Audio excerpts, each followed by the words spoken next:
형님, 고아원 출신의 고졸이라는 게 감추려 해도 어딘가에서 티가 나거든요. 동서는 미국 유학파 시댁 회사가 직접 모셔온 스카우트 이사였습니다. 반면 그녀는 고아원 출신 고졸 27년째 집안과 회사의 뒷일을 도맡아온 사람이었습니다. 같은 며느리였지만 한 사람은 늘 앞에 섰고 한 사람은 늘 뒤에 남았어요. 그런데 오늘 그녀가 처음으로 입을 열었습니다. 고졸이면 어때요? 이 회사 살린 게 저예요. 무슨 사연인지 궁금하시다면 구독과 좋아요 부탁드려요. 그럼 그녀가 왜 처음 입을 열었는지 함께 들어보시죠. 세월이라는 건 참 이상합니다.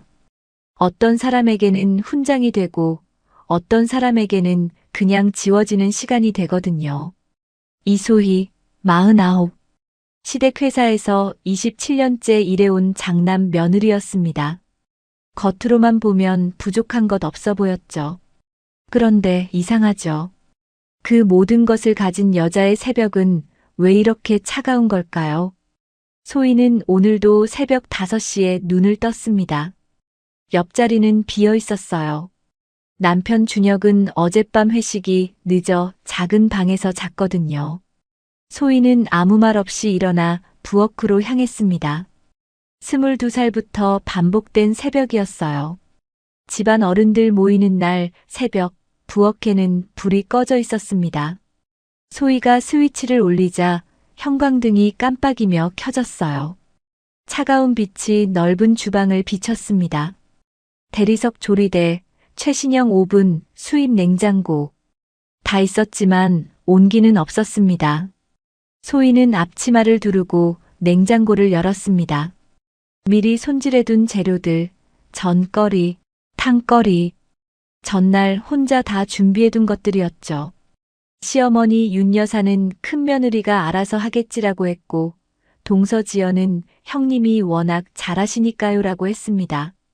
칭찬처럼 들렸지만 아니었어요. 당신들은 손 안 대도 된다는 뜻이었거든요. 소희의 손이 멈췄습니다. 서랍장 위 작은 그릇 하나가 눈에 들어왔거든요. 금이 간 밥그릇이었습니다. 22살 시집 오던 날 시어머니가 건네준 그릇이었어요. 우리 집안 밥그릇이야. 이걸로 내 밥 먹어. 그때는 그 말이 받아들여진다는 뜻인 줄 알았습니다. 27년이 지나서야 알았어요. 그건 내 자리는 여기까지라는 선 긋기였다는 걸요. 소희는 그 그릇을 만지작거렸습니다. 금 사이로 손가락이 스쳤어요. 22살의 기억이 천천히 떠올랐습니다. 고아원 출신이래. 학력이 좀. 그래도 얼굴은 예쁘니까. 결혼 전 시댁 식구들이 나눈 대화를 우연히 들었습니다. 문 밖에서요. 그때 돌아갔어야 했는지도 몰라요. 근데 소희에게는 돌아갈 곳이 없었습니다. 고아원은 18배 나와야 했고 친척은 없었고 준혁은 그때 유일하게 자기 이름을 불러주는 사람이었거든요. 소희야. 그 한마디가 전부였는데 그게 그렇게 따뜻했습니다. 오전 9시가 넘어 2층에서 발소리가 들렸습니다. 드라이기 소리, 가벼운 슬리퍼 소리. 동서지연이 내려오고 있었어요. 지연은 완벽하게 차려입고 있었습니다. 아이보리색 블라우스, 베이지색 슬랙스, 은은한 향수 냄새. 새벽부터 전을 부친 소희와는 달랐죠. 소희의 앞치마에는 기름이 튀어 있었고 머리카락은 대충 묶어 올린 상태였습니다. 형님, 수고 많으세요. 지연이 식탁에 앉으며 말했습니다. 그러고는 커피를 한 잔 내렸어요. 자기 것만요. 소희에게 권하지 않았습니다. 그게 지연이었어요. 말은 늘 예의 바르지만 행동은 늘 선을 그었습니다. 당신은 일하는 사람이고 나는 대접받는 사람이라고요. 저는 다 됐고 탕은 11시쯤 올리면 될 것 같아요. 소희가 담담하게 말했습니다. 지연이 고개를 끄덕였어요. 역시 형님이세요. 제가 이런 건 잘 몰라서. 잘 모른다. 그 말 7년째 듣고 있었습니다. 지연은 7년 전 시동생 준수와 결혼했어요. 미국에서 공부하고 외국계 컨설팅 펌에서 일하던 사람이었습니다. 결혼 후 2년은 다른 회사에서 일하다가 5년 전 시댁 회사로 왔어요. 시어머니가 직접 스카우트했습니다. 이제야 제대로 된 며느리가 들어왔다. 그 말을 소희 앞에서 했어요. 이 집을 처음부터 지켜온 소희 앞에서요. 점심 식사가 끝나고 가족 사진을 찍었습니다. 시어머니 윤 여사가 자리를 배치했어요. 지연이는 준수 옆에, 아이들은 앞에. 소희는 자연스럽게 한 발 뒤로 밀렸습니다. 찰칵. 나중에 거실 액자에 걸린 그 사진을 봤습니다. 소희의 얼굴은 반쯤 잘려 있었어요. 저녁 식사 자리, 시어머니가 지연을 바라보며 말했습니다. 지연아, 이번에 해외 바이어 건은 어떻게 됐어? 지연이 환하게 웃었어요. 어머님, 다음 주에 계약서 사인해요. 3년 장기 계약이에요. 시어머니가 손뼉을 쳤습니다. 역시 배운 사람은 달라. 우리가 지연이 모셔온 게 정말 잘한 일이야. 소희는 그 소리를 들으며 설거지를 했습니다. 등 뒤로 웃음소리가 들렸어요. 남편 준혁은 밥만 먹고 있었습니다. 아무 말도 하지 않았어요. 결혼하고 나서 쭉 그랬습니다. 어머니 눈치, 동생 눈치, 회사 눈치. 준혁은 늘 눈치만 봤어요. 소희를 지켜준 적은 한 번도 없었습니다. 설거지가 끝나갈 무렵 지연이 부엌으로 왔습니다. 형님. 소희가 고개를 돌렸어요. 내일 거래처 정산 서류 정리 부탁드려도 될까요? 지연이 웃으며 말했습니다. 숫자는 형님이 저보다 훨씬 잘 보시잖아요. 칭찬처럼 들렸습니다. 하지만 아니었어요. 회의실에는 앉히지 않겠다는 뜻이었거든요. 소희는 시집 오던 해부터 이 회사의 장부를 정리했습니다. 격리로 시작해서 지금까지. 그런데 회의에는 한 번도 불리지 않았어요. 중요한 자리에는 늘 지연이 앉았습니다. 소희는 항상 뒤에서 숫자만 맞췄어요. 알겠어요. 내일 아침까지 정리해 둘게요. 소희가 짧게 대답했습니다. 지연이 만족한 듯 웃으며 돌아갔어요. 밤 11시 소희는 서재에 앉아 있었습니다. 내일 정리할 서류를 미리 펼쳐놓고 있었어요. 장부, 계약서, 세금 계산서. 손때가 묻을 만큼 다뤄온 것들이었습니다. 소희의 손이 멈췄습니다. 3년 전 계약서와 올해 계약서. 수수료 항목이 미세하게 달랐거든요. 처음 봤을 때는 실수인 줄 알았습니다. 근데 아니었어요. 같은 패턴이 반복되고 있었거든요. 매번 조금씩 눈에 띄지 않게. 소희는 휴대폰을 꺼내 사진을 찍었습니다. 그리고 폴더에 저장했어요. 폴더 이름이 스쳤습니다. 2019년 6월부터 현재. 지연이 회사에 들어온 달부터였습니다. 날짜 순으로 정리된 파일이 수백 개 있었어요. 소희는 3년 동안 모아왔습니다. 아무에게도 말하지 않았어요. 왜냐고요? 무서웠거든요. 고아원 출신이 돈 탐냈다. 그 말 한마디가 27년을 다 지워버릴 것 같았으니까요. 소희는 파일을 닫고 창밖을 바라봤습니다. 서울의 밤이 반짝이고 있었어요. 저 불빛들 속에 소희를 기억하는 사람이 몇이나 될까요? 가족 사진에서도 반쯤 잘려나가는 사람.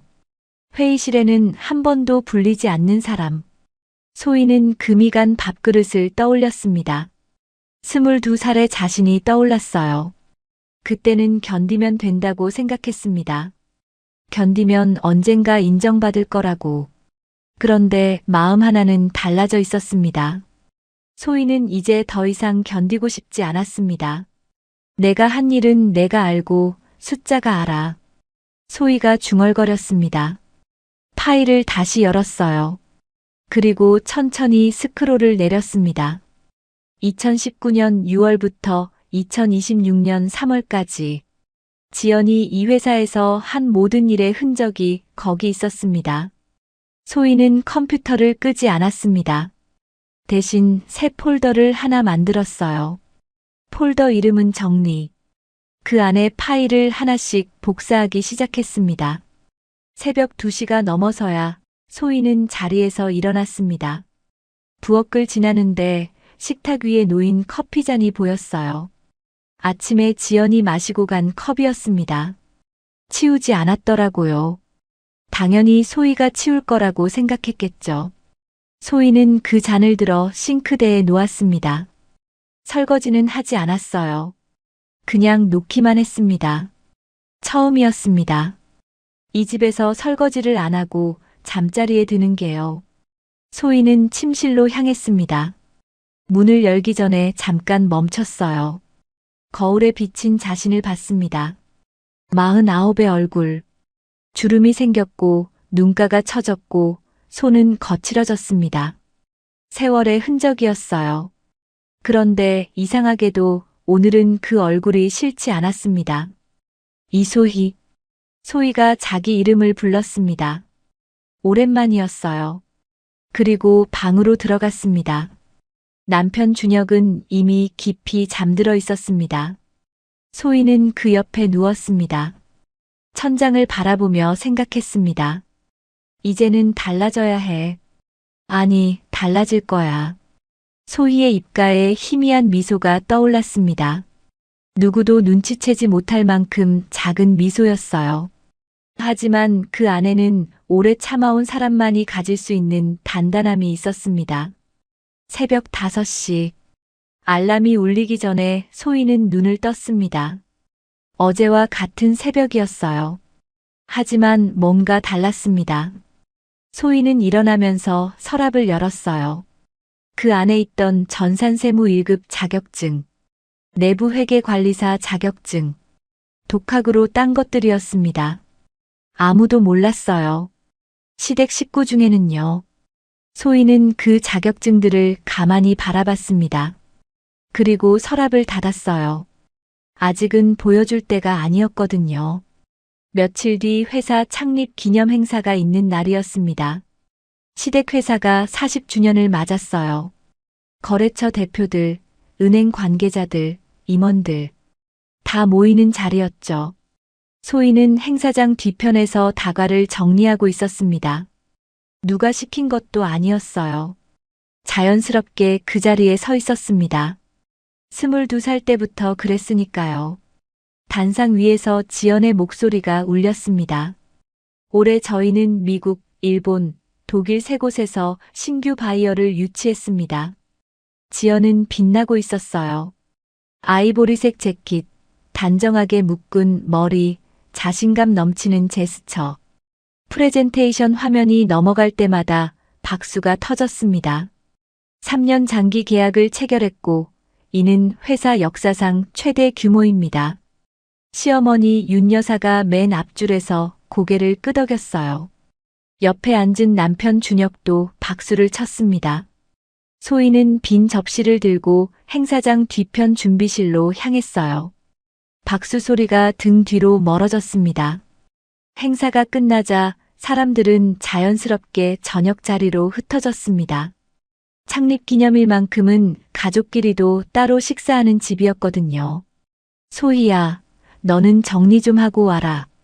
윤 여사는 그 말을 너무 당연하게 했고 아무도 이상하게 여기지 않았습니다. 시어머니는 준혁과 준수, 지연을 챙기며 먼저 내려갔어요. 소희는 행사장 뒤편에 남아 접시와 명패, 정산 영수증을 한데 모으고 있었습니다. 누가 맡기지 않았는데도 늘 마지막 정리는 소희 몫이었어요. 가족들이 탄 차가 먼저 출발한 뒤에야 소희는 혼자 불 꺼진 행사장을 둘러봤습니다. 텅 빈 무대 위에 지연이 쓴 프레젠테이션 화면이 아직 켜져 있었어요. 회사 역사상 최대 규모. 그 글자가 어둠 속에서 빛나고 있었습니다. 소희는 조용히 프로젝터를 껐어요. 그리고 혼자 집으로 돌아왔습니다. 텅 빈 거실에 앉아 있었어요. 휴대폰에 메시지가 왔습니다. 남편 준혁이었어요.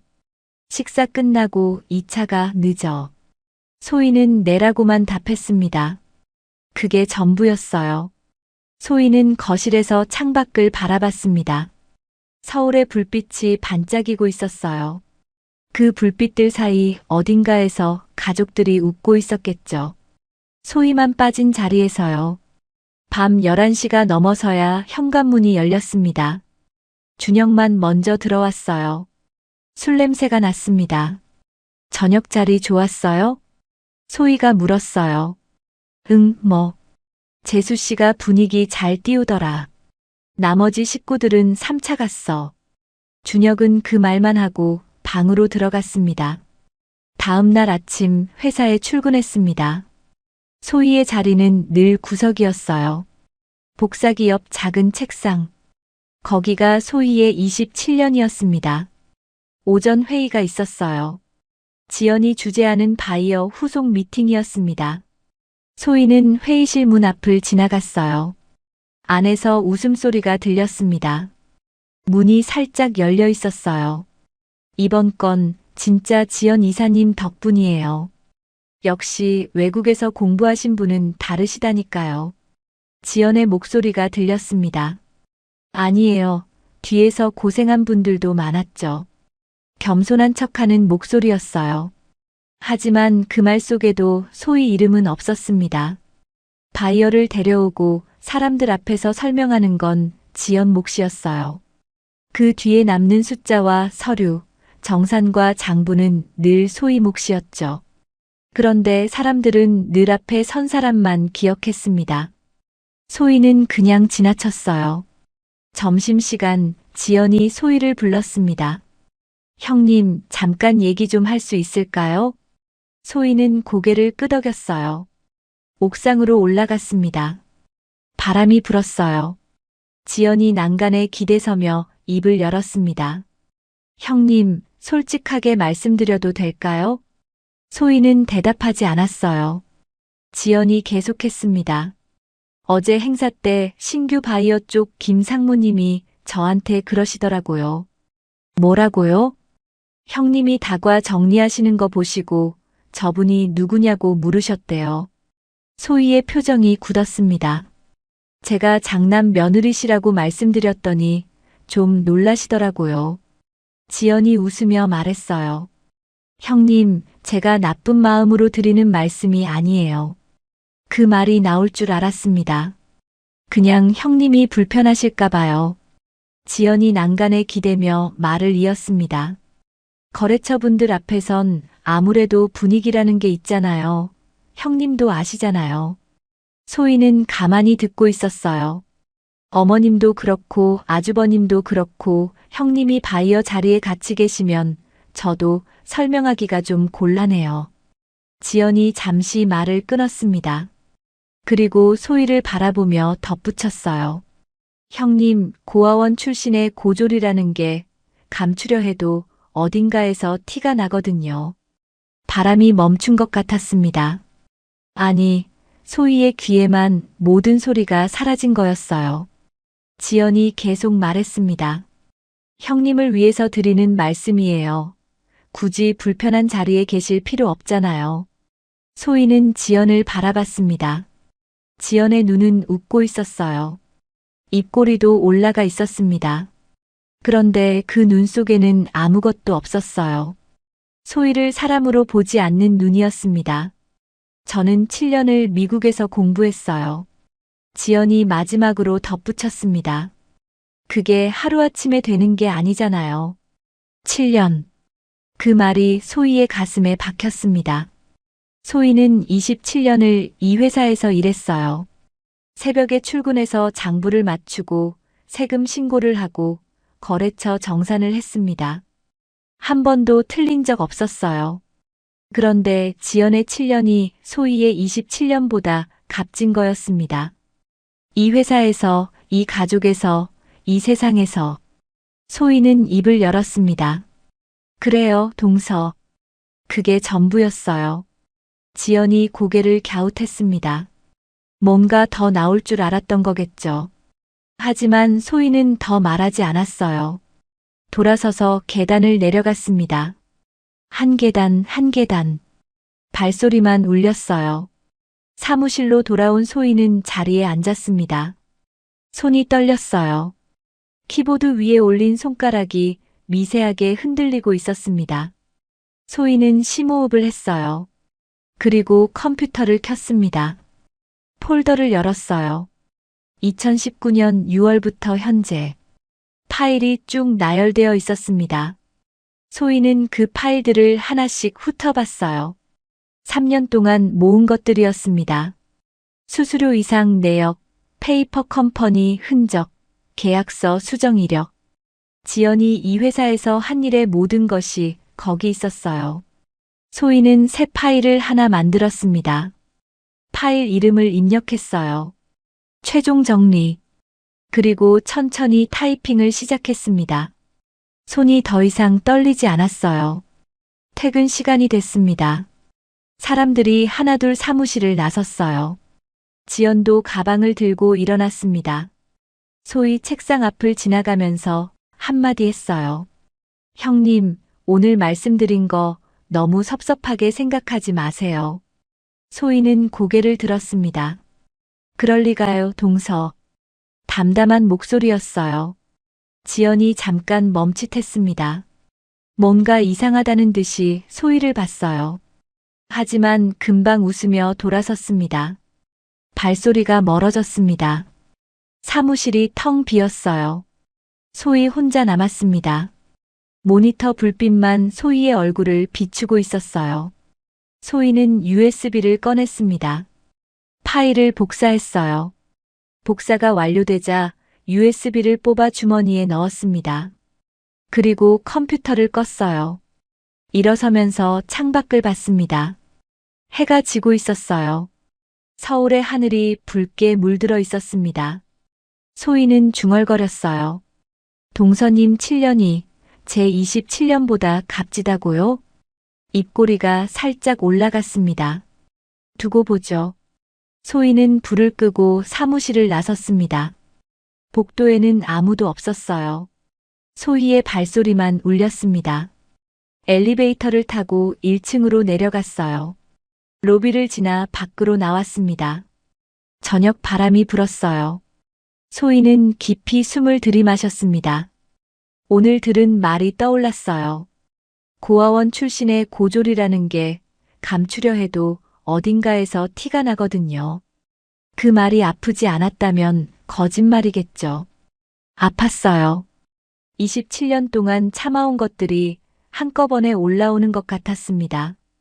그런데 이상하게도 눈물은 나오지 않았어요. 대신 다른 게 올라왔습니다. 이건 분노였어요. 조용하고 단단하고 차가운 분노. 소희는 걸음을 옮겼습니다. 집으로 향하는 길이었어요. 손에는 USB가 들려 있었습니다. 주머니 안에서 손가락으로 만지작거렸어요. 작은 것이었습니다. 하지만 그 안에는 3년이 들어 있었어요. 소희가 아무 말 않고 모아온 3년. 지연이 이 회사에서 진짜로 한 일의 증거. 소희는 걸으면서 생각했습니다. 아직은 아니야. 조금만 더. 완벽하게 준비될 때까지. 집에 도착했을 때 준혁이 소파에 앉아 TV를 보고 있었습니다. 소희가 가방을 내려놓자 준혁이 잠깐 고개를 들었어요. 왔어? 네. 오늘도 늦었네. 그 말에 소희는 잠시 준혁을 바라봤습니다. 그게 전부였습니다. 준혁은 다시 TV로 시선을 돌렸어요. 소희는 부엌으로 들어갔습니다. 냉장고 문을 열다가 손이 멈췄어요. 문 한쪽에 오래된 사진이 붙어 있었습니다. 22살의 소희와 25의 준혁. 결혼식 날 준혁은 분명 소희를 보고 웃고 있었죠. 그런데 지금은 아니었습니다. 이 집에서 소희를 보는 사람은 아무도 없었어요. 소희는 냉장고 문을 닫았습니다. 저녁을 차릴 생각도 들지 않았어요. 그냥 물 한 잔만 따라 마셨습니다. 거실에서는 TV 소리만 흘러나왔어요. 준혁은 끝내 아무것도 묻지 않았습니다. 왜 소희 얼굴이 굳어 있는지, 오늘 하루가 어땠는지, 아무것도요. 소희는 조용히 방으로 들어갔습니다. 서랍을 열자 자격증이 먼저 보였어요. 전산세무 1급, 내부회계관리사. 그 옆에 오늘 가져온 USB를 나란히 놓았습니다. 자격증과 증거. 27년 동안 아무도 몰랐던 것들이 한자리에 놓였어요. 소희는 서랍을 닫고 침대에 앉았습니다. 오늘 옥상에서 들은 말이 다시 떠올랐습니다. 고아원 출신의 고졸이라는 게 감추려 해도 어딘가에서 티가 나거든요. 아팠습니다. 그런데 이제는 그 말이 상처로만 남지 않았어요. 어디를 찔러야 하는지 정확히 알려주는 말이 되었거든요. 소희는 낮게 중얼거렸습니다. 그래요, 동서. 이제는 내가 보여줄 차례야. 불을 끄고 누운 소희는 오래도록 눈을 감지 않았습니다. 내일도 새벽 5시에 일어나겠죠. 하지만 이제 그 새벽은 전과 달랐어요. 끝을 향해 가는 새벽이었으니까요. 일주일 뒤 회사의 세무조사 통보가 날아왔습니다. 시댁회사가 40년 만에 처음 받는 대대적인 세무조사였어요. 사무실 분위기가 얼어붙었습니다. 임원들이 회의실에 모였어요. 소희는 회의실 밖 복도에서 서류를 정리하고 있었습니다. 문이 열려 있었어요. 안에서 목소리가 들렸습니다. 조사 범위가 최근 5년치 거래 내역입니다. 외부 회계사의 목소리였어요. 특히 해외 바이어 관련 수수료 계정을 집중적으로 본다고 합니다. 잠시 침묵이 흘렀어요. 그리고 지연의 목소리가 들렸습니다. 제가 대응하겠습니다. 자신감 넘치는 목소리였어요. 바이어 쪽은 제가 제일 잘 알고 있으니까요. 자료 취합부터 조사관 응대까지 제가 맡을게요. 윤 여사의 목소리가 들렸습니다. 그래, 지연이가 맡아줘. 우리가 지연이 데려온 게 이럴 때 빛이 나네. 소희는 서류를 정리하던 손을 멈췄어요. 5년치 거래 내역. 그건 소희가 정리한 장부였습니다. 새벽에 출근해서 맞춘 숫자들, 한 번도 틀린 적 없는 정산표. 그런데 대응은 지연이 한다고 했어요. 소희의 이름은 나오지 않았습니다. 며칠 뒤 지연이 소희를 불렀습니다. 형님, 잠깐 얘기 좀 할 수 있을까요? 지하 1층 자료실이었어요. 오래된 서류들이 쌓인 곳, 사람이 잘 오지 않는 곳. 형광등이 깜빡였습니다. 지연이 입을 열었어요. 형님, 조사 항목 중에 형님 담당 계정이 포함돼 있더라고요. 소희는 가만히 들었습니다. 제가 검토해봤는데 불명확한 부분이 좀 있어요. 지연의 눈이 소희를 똑바로 바라봤습니다. 혹시 형님이 실수하신 거 아니에요? 소희의 표정이 굳었어요. 제가 담당한 계정에 문제가 있다고요? 아니, 문제라기보다는 설명이 좀 필요한 부분이 있어서요. 지연이 웃으며 말했습니다. 형님도 아시잖아요. 세무조사에서 뭐 하나 걸리면 다 엮이는 거. 그 말의 의미를 소희는 알았어요. 문제가 생기면 형님 탓으로 돌리겠다. 지연은 이미 방패를 준비하고 있었습니다. 그 방패가 소희였어요. 저녁, 시댁 식구들이 모였습니다. 세무조사 대응 회의를 한다고 했어요. 거실에 윤 여사, 준혁, 준수, 지연이 앉아 있었습니다. 소희는 부엌에서 차를 준비하고 있었어요. 거실에서 목소리가 들렸습니다. 지연이가 검토해 보니까 내부 거래 계정 쪽에 좀 이상한 부분이 있대. 준수의 목소리였어요. 그거 형수님 담당 아니야? 윤 여사의 목소리가 들렸습니다. 소희야, 너 여기 와봐. 소희는 차를 들고 거실로 나갔어요. 모두의 시선이 소희에게 쏠렸습니다. 내가 담당한 거래 내역에서 문제가 나왔다는데 어떻게 된 거야? 윤 여사의 목소리는 차가웠어요. 소희는 대답했습니다. 어머님, 제가 담당한 계정은 한 번도 문제가 없었어요. 근데 지연이가 검토했는데 이상하다잖아. 지연이 끼어들었습니다. 어머님, 제가 이상하다고 한 건 아니고요. 그냥 설명이 필요한 부분이 있다는 거예요. 지연은 웃고 있었어요. 하지만 그 웃음 뒤에 무엇이 있는지 소희는 알았습니다. 소희는 남편 준혁을 바라봤어요. 준혁은 소파에 앉아 있었습니다. 고개를 숙이고 있었어요. 아무 말도 하지 않았습니다. 소희는 기다렸어요. 한마디만 해주면 됐습니다. 어머니, 소희가 27년 동안 한 번도 실수한 적 없어요. 그 말 한마디면 됐어요. 하지만 준혁은 입을 열지 않았습니다. 윤 여사가 말했어요. 일단 지연이가 다시 검토해봐. 문제 있으면 정리하고. 네, 어머님. 지연이 대답했습니다. 회의가 끝났어요. 사람들이 하나둘 자리에서 일어났습니다. 소희는 부엌으로 들어가 설거지를 시작했어요. 손이 떨렸습니다. 분노 때문이 아니었어요. 서러움 때문이었습니다. 27년이었습니다. 새벽에 일어나서 이 집을 지켰어요. 회사 장부를 한 번도 틀린 적 없었습니다. 그런데 한마디 변호도 없이 의심받았어요. 남편은 침묵했습니다. 시어머니는 지연 편이었어요. 이 집에서 소희 편은 아무도 없었습니다. 밤이 깊었어요. 소희는 침실에 앉아 있었습니다. 준혁이 들어왔어요. 자야지. 준혁이 말했습니다. 소희는 대답하지 않았어요. 준혁이 침대에 누우려는 순간 소희가 입을 열었습니다. 준혁 씨. 준혁이 돌아봤어요. 나 27년 동안 이 집에서 잘못한 게 뭐가 있어요? 준혁이 멈칫했습니다. 갑자기 왜 그래? 새벽에 일어나서 밥했고, 시장 봤고, 손님 치렀고, 장부 한 번 안 틀렸어요. 소희의 목소리는 담담했어요. 하지만 그 안에는 27년의 무게가 담겨 있었습니다. 그런데 당신은 왜 한 번도 내 편을 든 적이 없어요? 준혁이 대답하지 못했어요.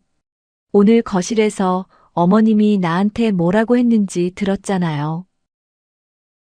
당신은 왜 아무 말도 안 했어요? 준혁이 한숨을 쉬었습니다. 미안해. 그게 전부였어요. 소희는 준혁을 바라봤습니다. 미안하다고 되는 게 아니에요. 준혁이 고개를 숙였어요.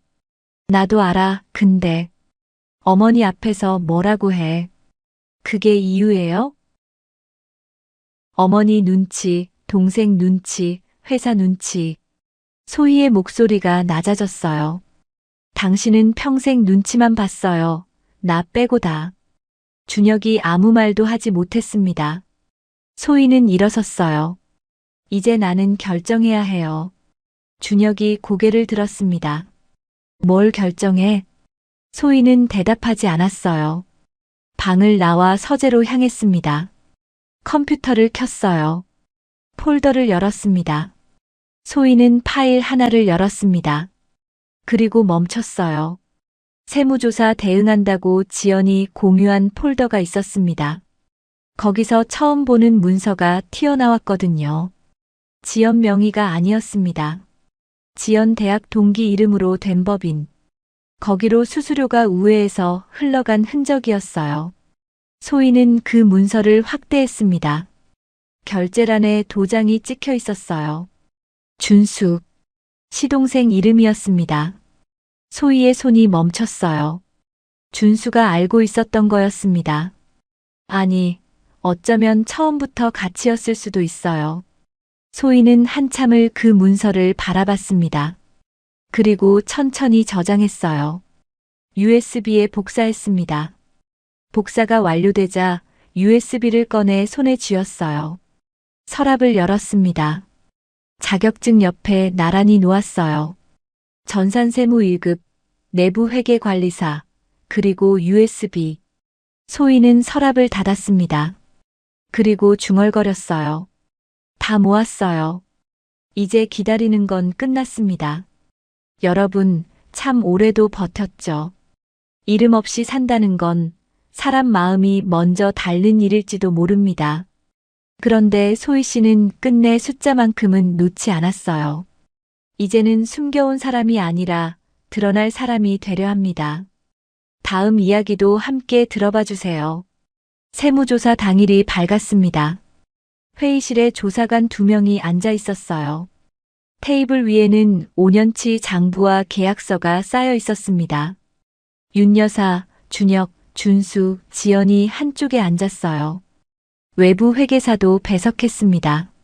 그리고 거래처 대표 강 대표도 자리에 있었어요. 해외 거래 흐름 확인을 위해 조사관 측이 참고인으로 요청한 자리였습니다. 소희는 회의실 구석에 서 있었어요. 아무도 소희에게 앉으라고 하지 않았거든요. 지연이 준비한 자료를 펼쳤습니다. 조사관님, 요청하신 자료 모두 준비했습니다. 지연의 목소리는 자신감 넘쳤어요. 프레젠테이션 화면이 켜졌습니다. 깔끔하게 정리된 도표, 거래 흐름도, 수수료 내역. 지연은 역시 이런 건 잘했어요. 발표가 이어졌습니다. 조사관들이 고개를 끄덕였어요. 윤 여사가 흐뭇한 표정을 지었습니다. 그런데 조사관 한 명이 손을 들었어요. 잠깐요. 지연이 멈췄습니다. 이 수수료 계정 흐름이 법인 장부 원본이랑 맞지 않습니다. 조사관이 서류를 펼쳤어요. 여기 2021년 3분기 수수료 항목, 원본 장부에는 다른 금액이 적혀 있는데요. 회의실이 조용해졌습니다. 지연의 표정이 살짝 굳었어요. 그건 정리 과정에서 오차가 생긴 것 같습니다. 오차요? 조사관이 고개를 갸웃했습니다. 실무장부 원본과 보조 파일, 누가 관리했습니까? 침묵이 흘렀어요. 지연이 입을 열려는 순간 외부 회계사가 조용히 말했습니다. 그 자료 흐름은 이소희 씨가 제일 정확히 압니다. 모두의 시선이 소희에게 쏠렸습니다. 소희는 구석에 서 있었어요. 윤 여사가 믿기지 않는 표정으로 고개를 들었습니다. 소희가요? 회계사가 고개를 끄덕였어요. 네, 실무장부 원본은 처음부터 이소희 씨가 관리해왔습니다. 조사관이 소희를 바라봤습니다.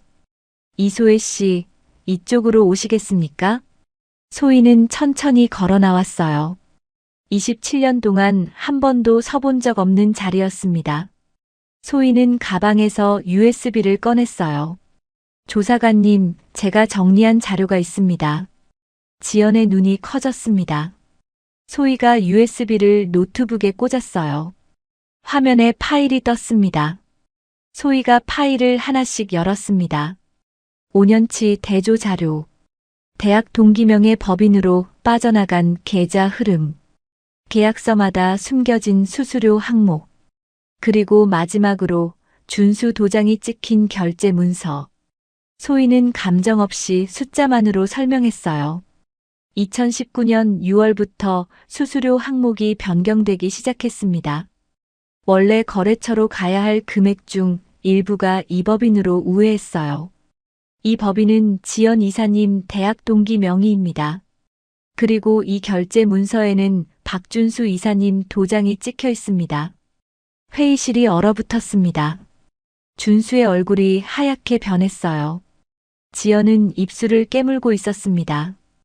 윤 여사가 멍하니 화면을 바라봤어요. 소희야, 이게 무슨 자료야? 그리고 지연을 돌아봤습니다. 지연아, 이게 무슨 말이니?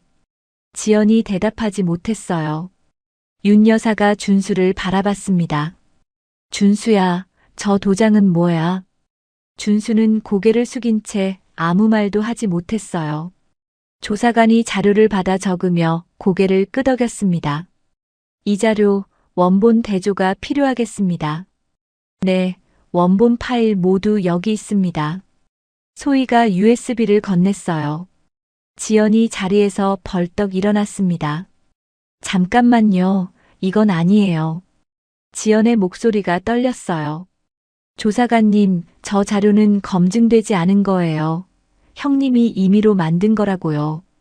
소희는 지연을 바라봤습니다. 임의로요? 제가 이 회사 키웠잖아요. 바이어 유치하고 해외 시장 열고 그거 다 제가 한 거예요. 지연이 소희에게 다가왔어요. 형님이 뭘 안다고 이래요. 형님은 그냥 뒤에서 숫자나 맞추던 사람이잖아요. 소희는 한 발도 물러서지 않았습니다. 지연의 눈이 뒤집어졌어요. 어떻게 가족한테 이럴 수 있어요? 지연이 소리쳤습니다. 아주버님도 제가 회사를 위해 한 일은 다 보셨잖아요. 지연이 소희의 팔을 잡으려 했어요. 당신이 뭔데, 고아 주제에. 그 순간 준혁이 자리에서 일어났습니다. 소희 앞으로 걸어 나왔어요. 27년 만에 처음으로 지연을 막아섰습니다. 재수 씨, 그만해요. 두 마디가 전부였어요. 하지만 27년 동안 한 번도 서지 않았던 자리에 서 있었습니다. 지연이 멈칫했어요. 윤 여사가 굳은 표정으로 준혁을 바라봤습니다. 준혁아, 너 지금 뭐 하는 거야? 준혁은 대답하지 않았어요. 그냥 소희 앞에 서 있었습니다. 그때 강 대표가 입을 열었어요. 처음부터 자리에 앉아 지켜보고 있던 사람이었습니다. 조사관님, 제가 한 말씀 드려도 되겠습니까? 조사관이 고개를 끄덕였어요. 강 대표가 소희를 바라봤습니다. 이 회사가 27년 동안 안 무너진 건 저 사람 덕분입니다. 강 대표가 소희를 가리켰어요. 저는 27년 동안 이소의 씨랑 일해왔어요. 새벽에 전화해도 받고 정산 한 번 틀린 적 없고 문제 생기면 제일 먼저 해결하는 사람이 저 사람이었습니다. 강 대표가 지연을 바라봤어요. 바이어 데려오는 건 박수받기 쉽죠. 근데 그 뒤에 숫자 맞추고 장부 지키는 사람이 없으면 회사가 돌아가겠습니까? 회의실이 조용해졌습니다. 윤 여사의 표정이 흔들렸어요. 준수는 고개를 숙이고 있었습니다. 지연은 아무 말도 하지 못했어요. 소희가 입을 열었습니다. 처음으로 목소리를 높였어요.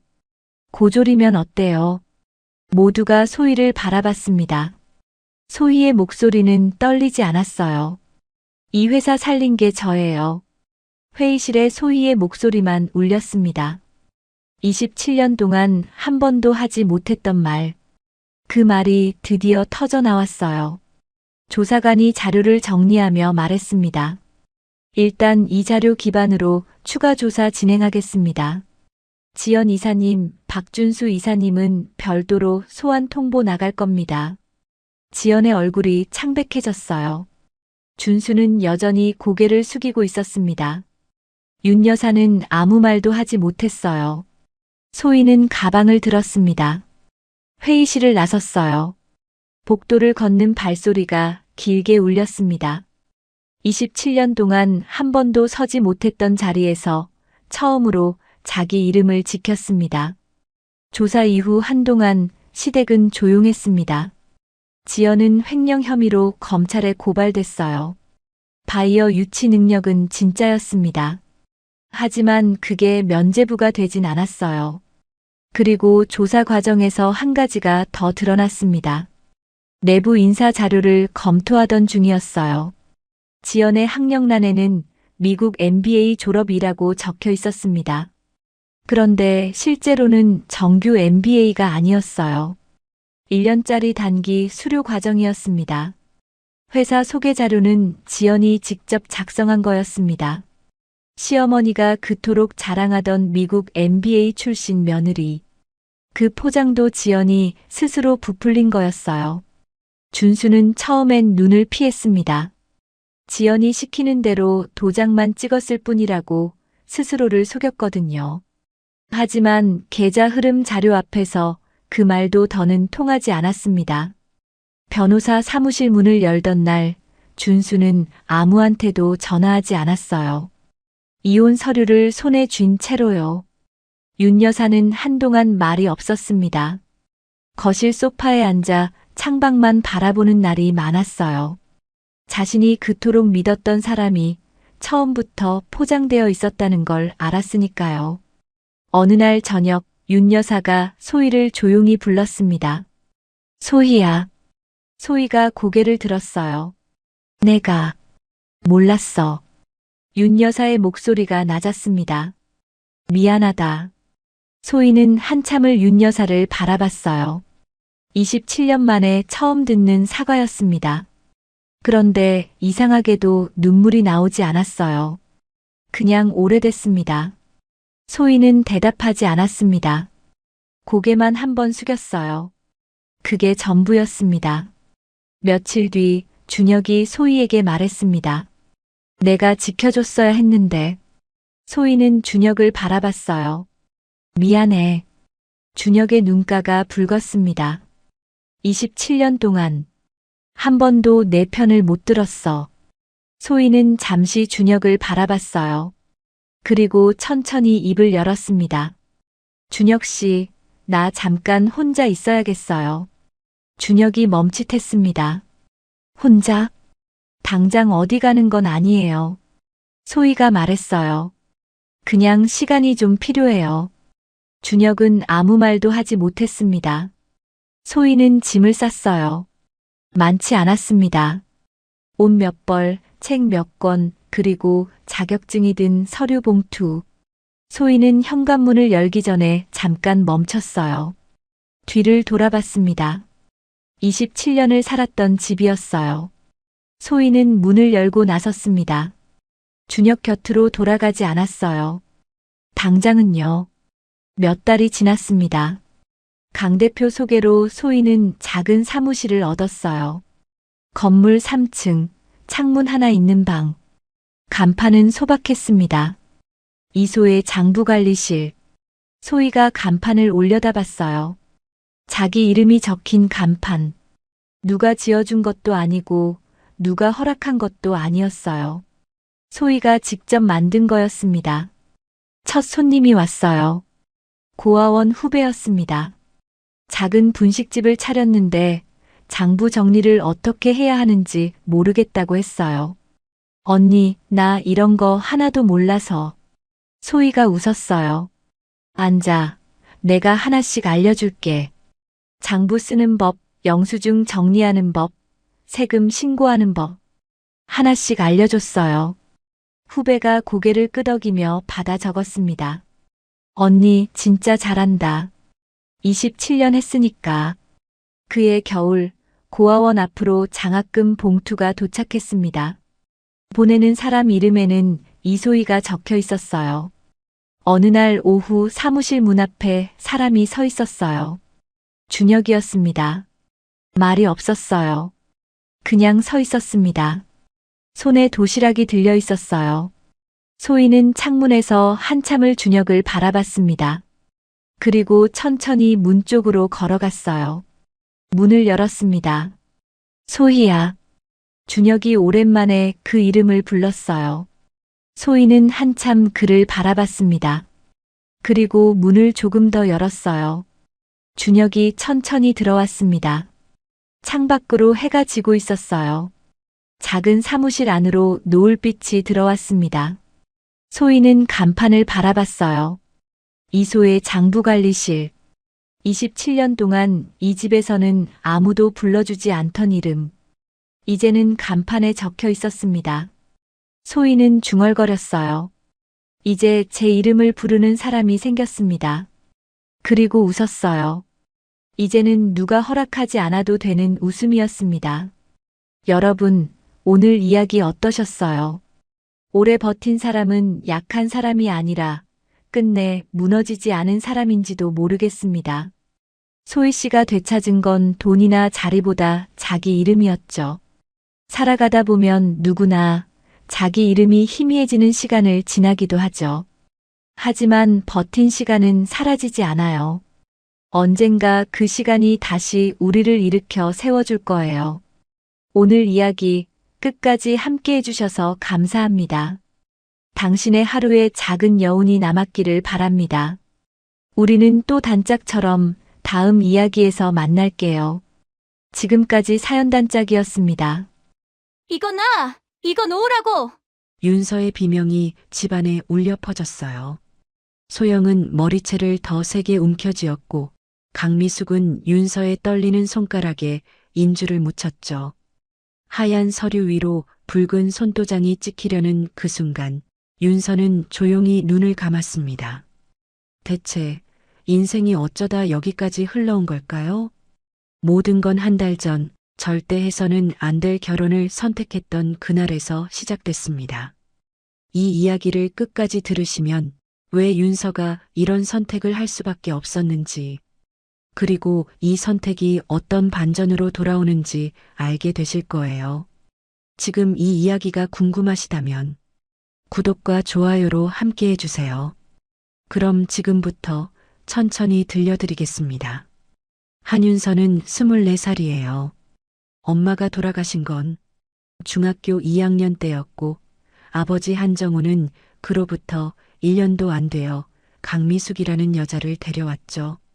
새어머니에게는 이미 딸이 하나 있었어요.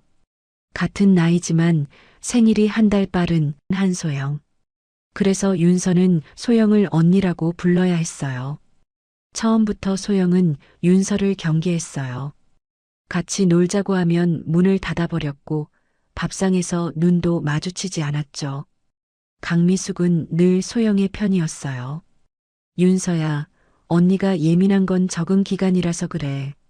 내가 좀 양보해. 그 말을 수백 번은 들었을 거예요. 대학도 소영이 먼저 가고 윤서는 아버지 사업이 기울면서 휴학을 해야 했어요. 그래도 윤서는 불평하지 않았죠. 오히려 아버지 부담을 덜어주려고 편의점, 카페, 식당을 돌며 아르바이트를 했어요. 번 돈은 고스란히 생활비에 보탰죠. 심지어 소영이 대학 과제가 밀렸다고 하면 밤새워 레포트를 대신 써줬어요. 소영이 장학금 받을 수 있도록 자료도 찾아주고 발표 준비도 도와줬죠. 그런데도 소영은 고맙다는 말 한마디 없었어요. 당연하다는 듯이 받기만 했죠. 한정우의 건설 자재 회사는 3년 전부터 적자였어요. 대형 건설사에 납품하던 계약이 하나둘 끊기더니 급기야 작년에는 부도 직전까지 갔었죠. 그때 나타난 게 차도균이었어요. 정확히 말하면 차도균의 제안이었어요. 차 대표님이 우리 회사에 투자를 하겠다고 비서가 와서 서류를 전달해주고 갔어. 어느 날 저녁 아버지가 식탁에서 꺼낸 말이었어요. 강미숙의 눈이 반짝였죠. 얼마나요? 100억? 숫자를 듣는 순간 강미숙의 표정이 환해졌어요. 하지만 아버지의 얼굴은 어두웠죠. 조건이 있어. 그 사람이 24살 딸이랑 결혼하고 싶다더라. 24살이요? 강미숙이 되물었어요. 소영도 윤서도 둘 다 24살이었거든요. 누구요? 소영이요, 윤서요? 글쎄, 그건 정확히 말 안 했어. 그냥 24살 딸을 봤다고만. 근데 여보, 그 차도균이라는 사람 직접 만나보신 거예요? 아니, 비서만 왔다 갔어. 그 사람 얼굴을 직접 본 사람이 없대. 업계에서도 미스터리한 인물로 소문나 있더라고. 그런 사람한테 딸을 보내요?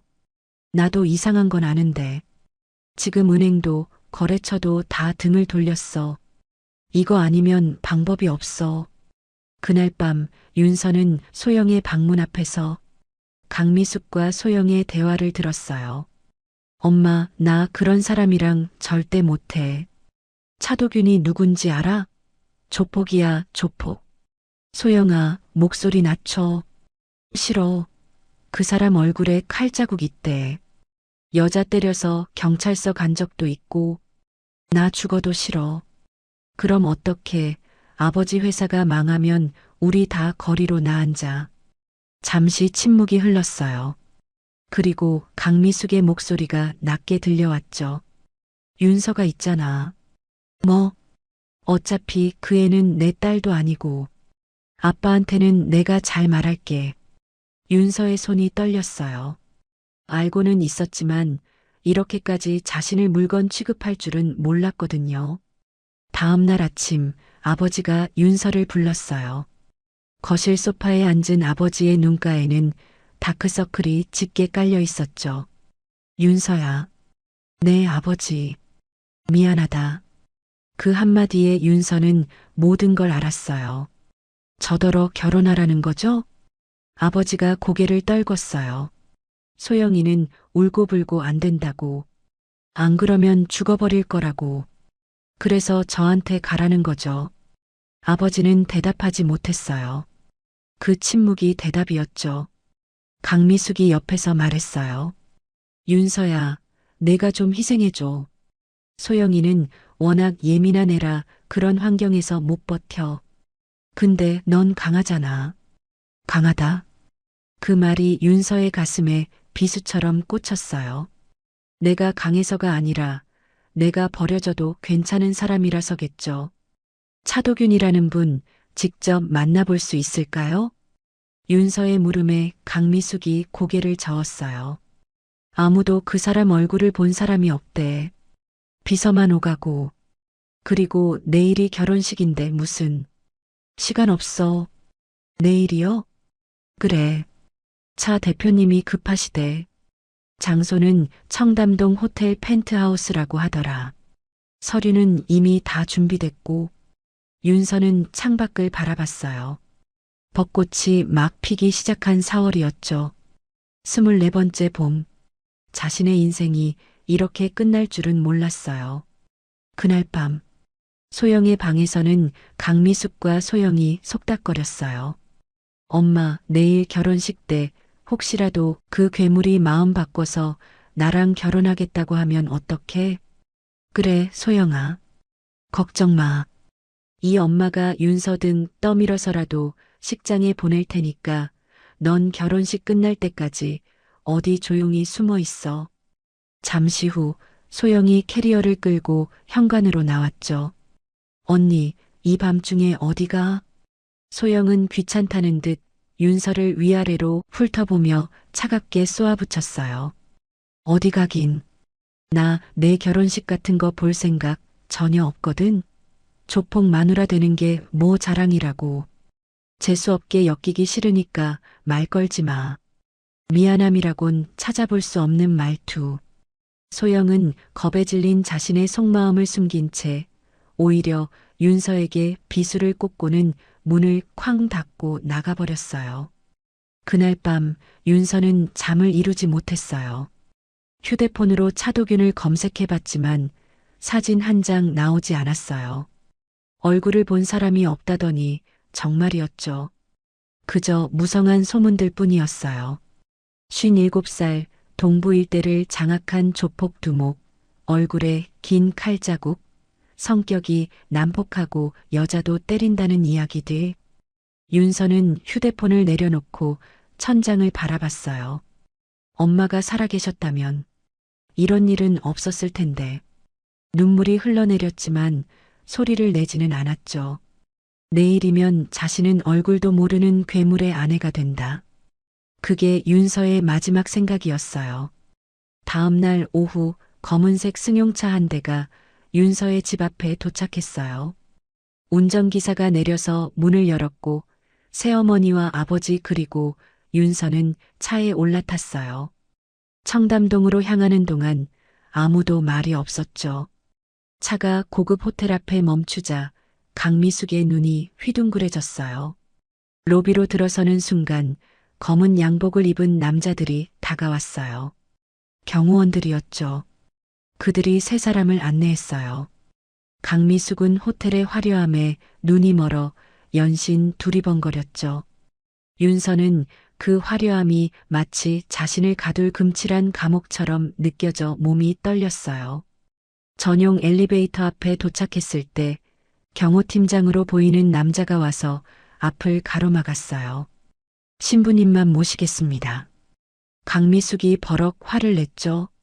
아니, 그래도 나는 엄마인데 사위 얼굴은 봐야지. 대표님 지시입니다. 하객도 가족도 동반 불가입니다. 뭐, 그게 무슨. 경호팀장은 표정 하나 바꾸지 않았어요. 신부님만 올라가실 수 있습니다. 한정우가 나섰어요. 저는 아버지입니다. 딸을 그냥 보낼 수는. 죄송합니다. 예외는 없습니다. 강미숙은 한참을 버티다가 결국 한 발 물러섰어요. 그래, 뭐 조폭 두목이라 얼굴 팔리기 싫은가 보네. 조심해서 나쁠 거 없지. 그녀는 윤서의 등을 떠밀었어요. 빨리 가. 괜히 심기 건드리지 말고. 한정우가 떨리는 목소리로 말했어요. 윤서야. 미안하다. 윤서는 대답 없이 엘리베이터에 올라탔어요. 문이 닫혔죠. 엘리베이터가 올라가는 동안 윤서의 심장은 미친 듯이 뛰었어요. 곧 그 남자를 마주해야 한다는 공포에 손끝이 차가워졌어요. 문이 열렸어요. 펜트하우스의 넓고 화려한 공간이 펼쳐졌죠. 통유리 너머로 서울 시내가 한눈에 내려다 보였고 실내에는 흰 장미꽃이 가득했어요. 검은 양복을 입은 남자들 서너 명이 벽을 따라 서 있었죠. 윤서는 고개를 숙인 채 바닥만 바라봤어요. 차마 눈을 들 수가 없었거든요. 그렇게 떨지 않아도 됩니다. 그런데 이상했어요.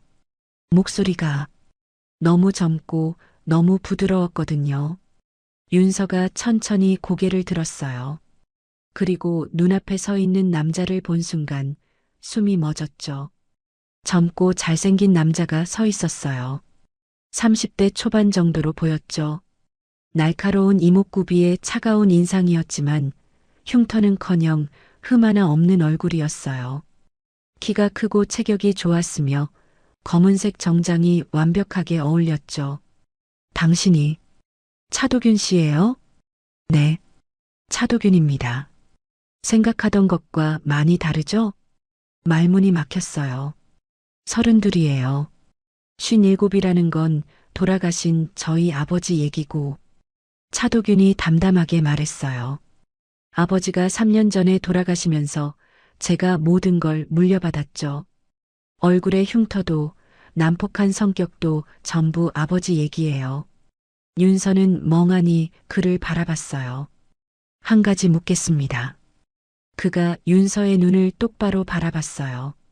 당신 친어머니 성함이 뭐예요? 제 어머니요? 갑자기 왜? 대답해 주세요. 이수진이요. 왜요? 그 이름을 듣는 순간 차도균의 눈빛이 미세하게 흔들렸어요. 역시 그렇군요. 무슨 말이에요? 우리 엄마를 아세요? 지금은 말할 수 없어요. 하지만 이것만 알아두세요. 그가 서류 봉투를 꺼냈어요.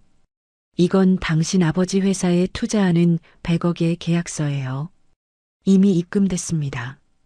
윤서가 봉투를 받아들었어요. 그리고 이건 당신 명의로 된 아파트 계약서하고 당신 앞으로 개설된 통장이에요. 생활비로 매달 5천만 원씩 들어갈 겁니다. 대신 조건이 있어요. 1년만 제 아내로 지내주세요.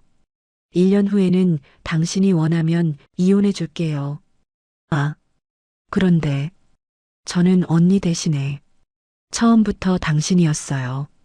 차도균이 잘라 말했어요. 한소영 씨에게는 애초에 관심 없었습니다. 그가 검은색 카드와 차키를 내밀었어요. 당신은 이제 내 사람이에요. 내 사람이 초라하면 안 되니까. 창밖을 바라보며 그가 중얼거렸어요. 이건 빚을 갚는 거니까. 그 순간 차도균의 머릿속에 오래된 기억이 스쳐 지나갔어요. 피투성이가 된 아버지를 부축하던 7살의 자신에게 다가온 따뜻한 손, 피 묻은 얼굴을 닦아주며 딸기 사탕을 쥐어주던 여자. 무서웠지? 괜찮아. 이제 괜찮아. 이수진. 윤서의 어머니였어요. 25년이 걸렸네요. 윤서는 그 말을 듣지 못했어요. 우리 엄마는 평범한 주부였는데 도대체 이 남자와 무슨 빚이 있다는 거지. 같은 시각 집으로 돌아온 강미숙은 소영에게 전화를 걸었어요. 소영아, 끝났어. 윤서 들여보냈어. 진짜? 그 남자 봤어? 아니, 거기 완전 철통 보안이더라. 가족도 못 들어가게 하고 신부만 획 낚아채 갔어. 소영이 킥킥거렸어요. 역시 조폭이네. 윤서 그년 이제 죽었다고 봐야지. 그러니까 지금쯤 얼굴에 멍들어서 울고 있을걸. 모녀는 웃었어요. 윤서가 얼마나 비참하게 살고 있을지 상상하면서요. 그들은 몰랐어요. 윤서가 지금 청담동 펜트하우스에서 서울 야경을 바라보고 있다는 것을, 그리고 손에는 블랙카드가 들려 있다는 것을. 결혼 후 일주일이 지났어요. 차도규는 약속대로 윤서를 존중해줬어요. 같은 펜트하우스에 살았지만 방은 따로 썼고 식사도 함께 했지만 불편한 질문은 하지 않았죠. 그러던 어느 날 아침 차도균이 말했어요. 오늘 손님이 올 겁니다. 손님이요? 스타일리스트예요.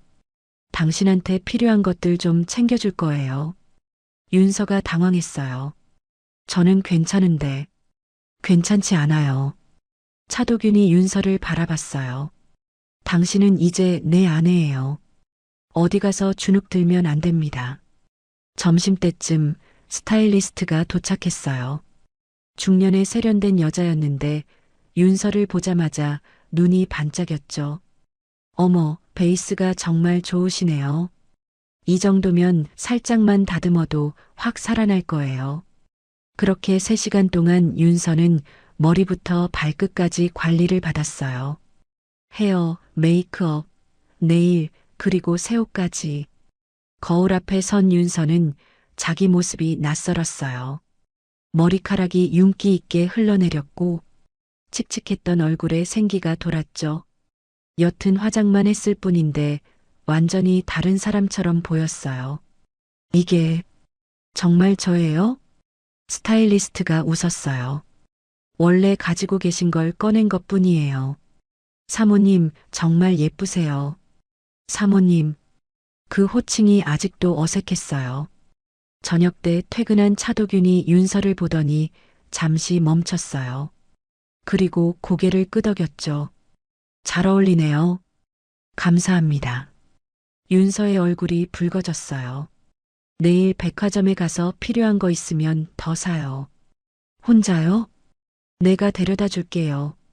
난 잠깐 그 근처에 볼일 끝나고 합류할 테니. 천천히 고르고 있어요. 같은 시각 강미숙과 소영은 흥분을 감추지 못하고 있었어요. 100억? 진짜로 입금이 된 거예요. 한정우의 회사 계좌에 100억이 찍힌 걸 확인한 강미숙은 그날 밤 남편에게 졸랐죠. 여보, 나랑 소영이 백화점 좀 다녀올게요. 그동안 못 산 거 좀 사려고. 그래, 그동안 고생했으니까. 한정우는 미안한 마음에 아무 말도 하지 못했어요. 다음 날 오후 윤서는 백화점 명품관에 도착했어요. 차도균이 붙여준 수행비서가 함께였죠. 사모님, 이쪽으로 오세요. VIP 라운지 준비해뒀습니다. 점원들이 허리를 굽히며 윤서를 안내했어요. 라운지에 앉자마자 음료와 다과가 나왔죠. 수행비서가 카탈로그를 펼쳤어요. 사모님, 이번 시즌 신상이에요. 이 가방이랑 이 구두 어떠세요? 아, 저는 괜찮아요. 이렇게까지 안 사도. 사모님, 제발 좀 골라주세요. 수행비서가 난처한 표정을 지었어요. 사모님 빈손으로 가시면 저 혼나요. 제가 사모님 모시는 거 첫 업무인데 첫날부터 잘리면 안 되잖아요. 윤서가 당황했어요. 그래요? 네. 대표님이 아내가 거절해도 아내한테 어울리는 거 다 사가지고 와라고 거의 명령하셨거든요. 제발요, 사모님. 결국 윤서는 수행비서가 권하는 대로 이것저것 골랐어요. 가방, 구두, 옷, 액세서리. 쇼핑백이 하나둘 늘어났죠. 그때 VIP 라운지 밖에서 소란이 들렸어요. 저거 보여줘요. 아, 그리고 저것도. 소영이 쇼윈도 안쪽에 전시된 한정판 가방을 가리켰어요. 엄마, 나 저거 살래. 죄송하지만 고객님, 저 제품은 VIP 고객님 전용 한정판으로. 뭐? VIP? 우리가 얼마를 쓸 줄 알고. 소영이 목소리를 높였어요. 그때 VIP 라운지 문이 열렸어요. 우아하고 고급스러움이 흘러넘치는 젊은 여자가 나왔죠. 윤기 있는 긴 머리카락, 세련된 화장, 옆에 수행비서 손에 들린 쇼핑백 여러 개. 점원들이 허리를 굽히며 그녀를 배웅했어요. 사모님, 차량은 앞에 대기시켜 두었습니다. 감사합니다. 그 목소리에 소영이 고개를 돌렸어요. 그리고 얼어붙었죠. 윤서도 그제야 소영을 발견했어요. 잠시 눈이 마주쳤지만 윤서는 먼저 고개를 돌렸죠. 그때 점원이 윤서에게 다가왔어요. 사모님, 아까 말씀하신 한정판 가방 포장 완료됐습니다. 소영의 눈이 휘둥그레졌어요. 그건 방금 자신이 달라고 했던 바로 그 가방이었거든요. 잠깐, 저거 내가 먼저 봤어. 소영이 소리쳤어요. 죄송합니다, 고객님. 이 제품은 한정판으로 VIP 고객님이신 사모님께서 이미 구매 완료하셨습니다. 뭐냐, 한윤서. 너 지금 일부러 그러는 거지? 소영의 목소리가 매장 전체에 울려 퍼졌어요. 주변 사람들이 쳐다보기 시작했죠. 조폭한테 팔려간 주제에 어디서 사모님 행세야? 너 남편이 알면 가만 안 둘걸? 강미숙도 달려왔어요. 윤서야, 그 가방 소영이가 먼저 봤대. 양보해. 매장이 술렁였어요. 사람들이 몰려들었죠. 윤서는 아무 말도 하지 않았어요. 그저 조용히 서 있었죠. 그때였어요. 무슨 일이죠? 차가운 목소리가 들렸어요. 사람들이 갈라지더니 검은 정장을 입은 남자가 걸어왔죠. 차도균이었어요. 그가 윤서의 옆에 서더니 강미숙과 소영을 바라봤어요. 제 아내에게 신뢰가 많으시네요. 소영의 얼굴이 창백해졌어요. 아, 아내? 네. 제 아내가 고른 물건인데 무슨 문제가 있나요? 차도균의 눈빛이 차갑게 빛났어요.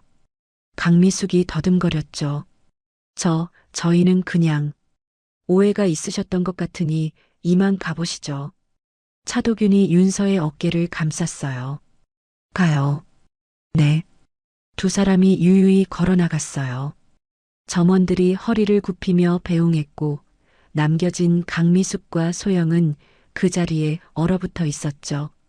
엄마, 저 사람이 그 조폭이야? 소영의 목소리가 떨렸어요. 57에 흉터 있고 여자 때리는 괴물이라며? 근데 왜 저렇게 젊고 잘생긴 거야? 강미숙은 대답하지 못했어요. 백화점을 나서는 두 사람의 뒷모습이 눈에 박혔거든요. 차도균이 윤서의 어깨를 감싼 채 걸어가는 모습. 차도균이 윤서에게만 보여주는 미소와 다정한 말투. 마치 드라마에서나 볼 법한 장면이었죠. 저게 우리가 버린 복이었어? 소영이 중얼거렸어요. 그녀의 손에 들린 쇼핑백이 갑자기 초라해 보였죠. 여러분, 여기까지 들으시면서 어떠셨어요? 윤서는 조폭에게 끌려간 줄 알았는데 막상 마주한 사람은 젊고 차분한 남편이었죠. 그리고 백화점에서 벌어진 그 장면. 윤서가 울고 있을 거라 믿었던 사람들 앞에 VIP 대접을 받는 모습으로 나타났을 때 새어머니와 소영의 얼굴이 굳어버린 것도 보셨을 거예요. 하지만 저 집안 사람들이 이대로 조용히 물러날 것 같지는 않죠. 오히려 지금부터가 더 위험합니다. 잠시도 놓치지 말고 이어서 끝까지 함께 들어주세요. 백화점을 나선 차도균과 윤서는 차에 올랐어요. 운전기사가 문을 닫고 출발하자 잠시 침묵이 흘렀죠. 윤서가 먼저 입을 열었어요. 죄송해요. 창피한 꼴 보여드려서. 뭐가요? 새어머니랑 언니가 소란을 피워서.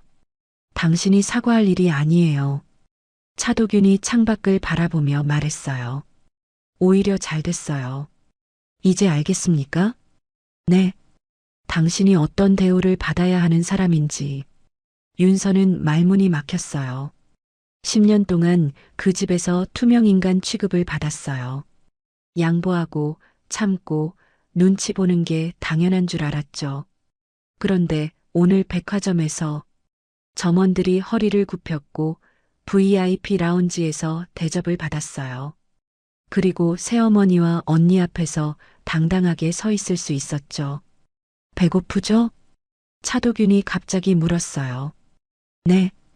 아까 라운지에서 다과만 먹었잖아. 밥 먹으러 가요. 윤서가 놀랐어요. 그걸 어떻게 알았지? 어떻게? 다 봤어요. 볼일 끝나고 라운지 앞에서 기다리고 있었거든. 차도균이 희미하게 웃었어요. 당신 수행 비서가 권해도 계속 괜찮다고 하더라고요. 왜 그래요? 그냥 익숙하지 않아서요. 누가 저한테 뭘 해주는 게. 차도균의 눈빛이 잠시 흔들렸어요. 이제 익숙해져요. 그의 목소리가 부드러워졌죠. 당신은 그럴 자격이 있는 사람이니까. 차도균은 그녀의 손을 조심스레 잡았어요. 윤서는 심장이 떨리고 한편으로는 따뜻했어요. 그날 저녁 두 사람은 한강이 보이는 레스토랑에서 식사를 했어요. 조용하고 분위기 있는 곳이었죠. 음식을 기다리는 동안 차도균이 먼저 말을 꺼냈어요. 오늘 좀 놀랐죠? 네. 저 사람들이 당신한테 하는 말. 조폭한테 팔려갔다느니. 윤서가 부끄러운 듯 고개를 숙이며 말했어요. 신경 쓰지 마세요. 원래 저런 사람들이에요. 신경 안 써요. 다만 차도균이 윤서를 바라봤어요. 당신이 상처받을까봐 그게 신경 쓰여요. 윤서의 심장이 쿵 뛰었어요. 이 사람은 왜 이렇게 자꾸 따뜻한 말을 하는 걸까? 저는 괜찮아요. 차도균이 조용히 말했어요. 나한테는 괜찮지 않다고 말해도 돼요. 그 말에 윤서의 눈시울이 붉어졌어요. 10년 동안 아무도 해주지 않았던 말이었거든요. 같은 시각 강미숙의 집은 난리가 나 있었어요. 엄마 말이 돼? 그 남자가 진짜 대박이었어. 소영이 방을 왔다 갔다 하며 소리쳤어요. 젊고 잘생기고 돈 많고 완전 재벌급이잖아. 근데 그걸 윤서가 차지하고 있다고? 강미숙도 이를 갈았어요. 그러니까 우리가 완전히 당한 거야. 나 가만 안 있을 거야. 소영의 눈에 불이 붙었어요. 윤서 같은 애도 차지한 자리인데 내가 가면 오죽하겠어? 남자들은 다 똑같아. 예쁜 여자한테 약하지. 그래서 어쩔 건데? 직접 만나볼 거야. 내 매력을 보여주면 마음이 바뀔 수도 있잖아. 다음 날 소영은 전문샵에서 메이크업을 받고 남자를 유혹하는 옷차림으로 차도균의 회사를 찾아갔어요. 안내데스크 직원에게 말했어요. 차도균 대표님 뵈러 왔어요. 처형이라고 전해주세요. 잠시 후 비서가 내려왔어요. 따라오시죠. 소영은 속으로 쾌재를 불렀어요. 역시 처형이라니까 바로 되네. 대표실 앞에 도착하자 비서가 문을 열었어요. 넓은 사무실 안에 차도균이 서 있었죠. 창밖을 바라보고 있던 그가 천천히 돌아섰어요. 소영은 자신의 가장 예쁜 미소를 지었어요. 안녕하세요, 대표님. 저 한소영이에요. 윤서 언니예요. 알아요. 차도균의 목소리는 얼음장처럼 차가웠어요. 무슨 일이죠? 그게 윤서가 잘 지내나 궁금해서요. 언니로서 걱정이 되잖아요. 소영이 한 발짝 다가갔어요. 몸을 살짝 기울이며 가슴골이 보이도록 자세를 잡았죠. 근데 대표님 생각보다 정말 젊으시네요. 소문이랑 너무 달라서 놀랐어요. 차도균의 눈빛이 차갑게 변했어요. 마치 벌레를 보는 듯한 혐오감이 서려 있었죠. 하지만 소영은 눈치채지 못했어요. 사실 원래 제가 대표님 옆자리에 올 사람이었거든요. 소영이 머리카락을 쓸어 넘기며 더 가까이 다가갔어요. 근데 제가 겁이 많아서 도망쳤어요. 지금 생각하면 바보 같죠? 이렇게 멋진 분인 줄 알았으면. 그녀가 손을 뻗어 차도균의 팔을 잡으려 했어요. 차도균이 한 발짝 물러섰어요. 그의 얼굴에 노골적인 혐오감이 드러났죠. 그래서요? 차도균이 잘라 말했어요. 후회하신다고요? 그래서 뭘 어쩌자는 거죠? 소영의 미소가 굳었어요. 그러니까. 저도 대표님이랑 친하게. 한소영 씨. 차도균이 책상에서 뭔가를 집어들었어요. 리모컨이었죠. 버튼을 누르자 벽면의 대형 스크린에 영상이 재생됐어요. 어제 백화점에서의 장면이었어요. 조폭한테 팔려간 주제에 어디서 사모님 행세야. 너 남편이 알면 가만 안 둘걸. 소영의 목소리가 선명하게 울려 퍼졌어요. 소영의 얼굴이 하얗게 질렸죠. 이건 제 아내한테 한 말 잊으셨어요? 차도균이 천천히 다가왔어요. 그의 눈빛이 얼음처럼 차가웠죠. 저는 처음부터 한소영 씨한테 관심 없었어요. 처음부터 끝까지 제가 원한 건 윤서뿐입니다. 그리고 한 가지 더. 차도균이 소영을 내려다봤어요. 제 아내한테 함부로 하는 사람은 누구든 용서 안 해요. 가족이라도요. 문이 열리더니 경호원 2명이 들어왔어요. 이분 모셔다 드려. 네, 대표님. 경호원들이 소영의 양팔을 잡았어요. 잠깐, 이거 나 한소영이야. 알아요. 그래서 내보내는 겁니다. 차도균이 차갑게 말했어요. 다음에 또 이런 식으로 찾아오시면 그때는 이 영상 SNS에 올릴게요. 모 건설 대표 큰딸 백화점 행패 제목으로. 소영의 얼굴이 사색이 됐어요. 끌려나가면서도 소영은 믿을 수가 없었어요. 남자들은 다 예쁜 여자한테 약하다고 생각했는데 이 남자는 눈 하나 깜짝 안 했거든요. 오히려 윤서 얘기를 할 때만 눈빛이 달라졌어요. 그날 저녁 펜트하우스로 돌아온 차도균은 윤서에게 말하지 않았어요. 소영이 찾아왔던 일도, 유혹하려 했던 일도. 다만 평소보다 조금 더 부드러운 목소리로 물었죠. 오늘 하루 어땠어요? 네, 그냥 평범했어요. 다행이네요. 차도균이 소파에 앉으며 말했어요. 윤서 씨, 혹시 하고 싶은 공부나 배우고 싶은 거 있어요? 네, 뭐든 좋아요. 대학 복학하고 싶으면 해도 되고, 배우고 싶은 거 있으면 다 지원해 줄게요. 윤서가 놀란 눈으로 차도균을 바라봤어요. 갑자기 왜? 갑자기가 아니에요. 차도균이 희미하게 웃었어요. 당신이 원하는 삶을 살았으면 좋겠어. 내 옆에 있는 동안만이라도. 윤서는 말문이 막혔어요. 가슴 한쪽이 따뜻해지는 걸 느끼면서요. 이 사람은 왜 자꾸 이러는 걸까? 빚을 갚는 거라면서 왜 이렇게 따뜻한 걸까? 윤서는 자신도 모르게 차도균의 옆모습을 바라봤어요. 그리고 처음으로 생각했죠. 이 사람이랑 있으면 행복할 수도 있겠다고. 평범한 일상이 계속되던 어느 날 오후, 윤서의 휴대폰이 울렸어요. 화면에 뜬 이름은 새어머니. 받을까 말까 망설이다가 결국 통화 버튼을 눌렀죠.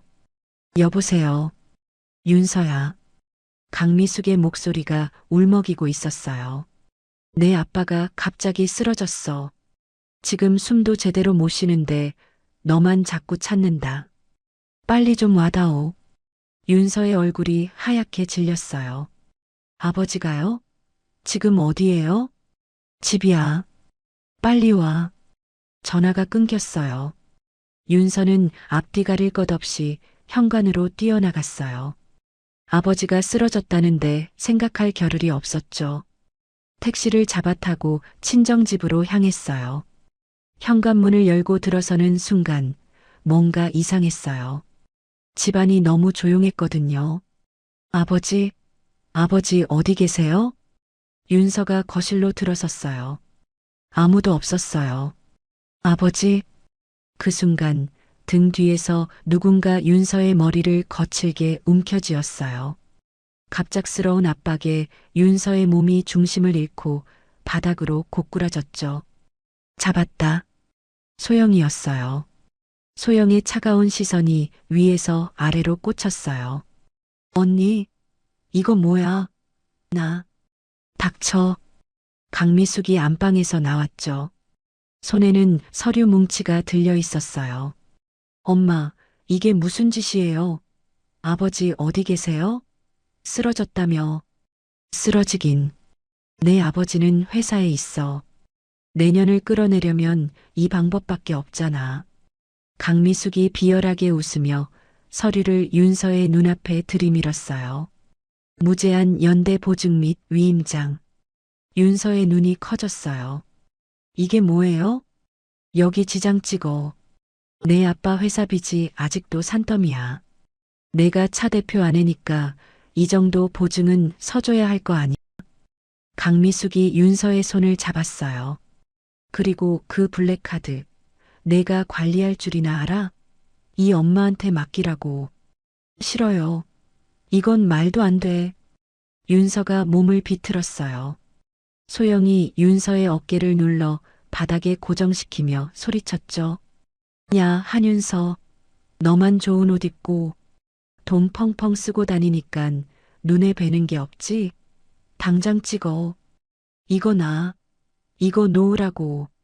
윤서가 비명을 질렀어요. 하지만 소영은 더욱 세게 윤서를 바닥에 눌렀죠. 닥쳐. 너 블랙카드 있다며? 매달 5천만 원씩 받는다며. 우리한테는 고작 100억 던져주고 너 혼자 잘 먹고 잘 살겠다고? 어림없어. 여기 빨리 찍어. 강미숙이 윤서의 떨리는 손을 억지로 잡았어요. 붉은 인주를 꺼내 윤서의 손끝에 가져다 댔죠. 엄마, 제발. 이러지 마세요. 윤서가 울먹였어요. 강미숙의 손에 들린 인주가 윤서의 떨리는 손끝을 향해 서서히 다가왔어요. 붉은 인주가 닿기 직전의 그 찰나, 윤서는 숨이 멎을 것 같은 공포를 느꼈죠. 그 순간, 쾅! 현관문이 부서질 듯 열렸어요. 검은 정장을 입은 남자들이 쏟아져 들어왔고 그 중심에 차도균이 서 있었죠. 그의 눈빛은 차갑게 타오르고 있었어요. 손때, 낮고 차가운 목소리였어요. 소영의 손이 멈췄죠. 차 대표님? 내 아내한테서 손떼라고 했다. 차도균이 천천히 다가왔어요. 경호원들이 강미숙과 소영을 에워쌌죠. 소영이 황급히 윤서에게서 손을 뗐어요. 윤서가 바닥에 주저앉았죠. 차도균이 윤서에게 다가가 일으켜 세웠어요. 괜찮아? 어떻게? 여기. 휴대폰에 위치 추적 넣어뒀어. 비상시를 대비해서. 차도균이 윤서의 어깨에 묻은 먼지를 털어줬어요. 그리고 강미숙과 소영을 돌아봤죠. 이게 뭐죠? 경호원이 바닥에 떨어진 서류를 주워 건넸어요. 차도균이 내용을 읽었죠. 무제한 연대 보증 및 위임장. 그의 입꼬리가 실룩거렸어요. 감히 내 아내를 내 놈들의 빚쟁이로 만들려 해? 서류가 찢어졌어요. 차도균이 강미숙을 내려다봤죠. 처음에 투자한 100억 있죠? 그거 대여금으로 전환합니다. 네, 대여금이요? 강미숙의 얼굴이 사색이 됐어요. 계약서 다시 읽어보세요. 배우자에 대한 부정한 행위가 있을 경우 투자금을 대여금으로 전환하고 즉시 상환을 요구할 수 있다는 조항이 있어요. 차도균이 차갑게 웃었어요. 100억 한 달 안에 갚으세요. 못 갚으면 회사 압류 들어갑니다. 이럴 수가. 강미숙이 바닥에 주저앉았어요. 소영이 울먹이며 매달렸죠. 대표님, 잠깐만요. 저희가 잘못했어요. 한 번만 봐주세요. 봐줘요? 차도균이 소영을 내려다봤어요. 당신 지난번 내 사무실에서 내가 뭐라고 했는지 벌써 잊었나? 소영의 얼굴이 하얗게 질렸어요. 그리고 오늘은 내 아내를 바닥에 눌러놓고 지장 찍으라고 협박했고 차도균이 경호원들에게 손짓했어요. 이 사람들 다 찍어뒀죠? 네, 대표님. 현관 들어올 때부터 전부 녹화됐습니다. 좋아요. 나중에 쓸 일 있을 거예요. 차도균이 윤서의 어깨를 감쌌어요. 가자, 윤서야. 더 볼 것 없어. 윤서는 고개를 돌리고 차도균의 부축을 받으며 현관을 나섰어요. 차에 오른 후에야 눈물이 흘러내렸어요. 10년 동안 참았던 것들이 한꺼번에 쏟아지는 것 같았죠. 차도균이 아무 말 없이 손수건을 건넸어요.